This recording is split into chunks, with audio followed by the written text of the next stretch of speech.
Shabbat Shalom to all my friends in SW3 and beyond. This week, Sidra Pinchas begins the 3 weeks of sadness. From Sunday last, we had the fast of the 17th of Tammuz, and 3 weeks later, Sunday 2 weeks' time, is Tisha B'Av, the 9th of Av.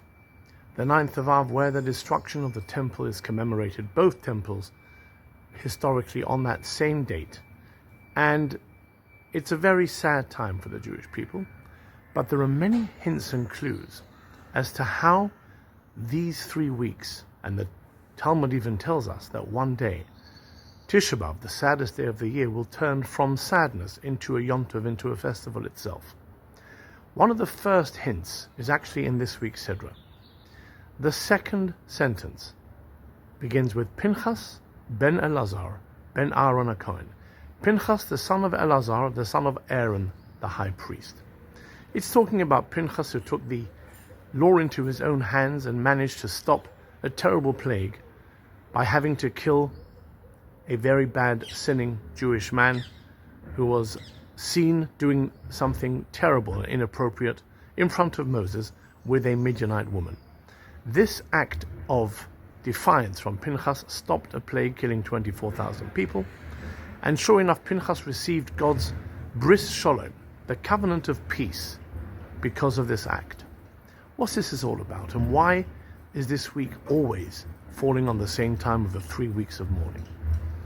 Pinchas, someone who had to use brute force in order to enforce peace. The son of Elazar.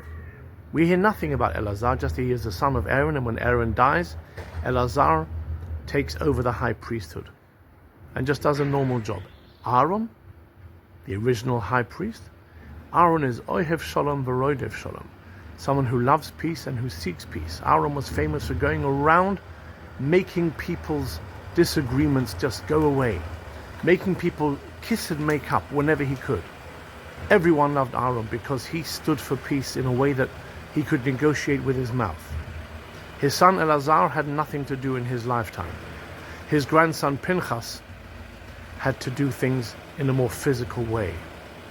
Pinchas, Elazar, Aaron. 3 generations, 3 weeks. The 3 weeks of mourning, which eventually turn into a time of festivities. This is how the Jewish world works. Depending on how we are and how we act, determines exactly how our lives and our history will be remembered. It's a huge lesson and not to digest. Good Shabbos.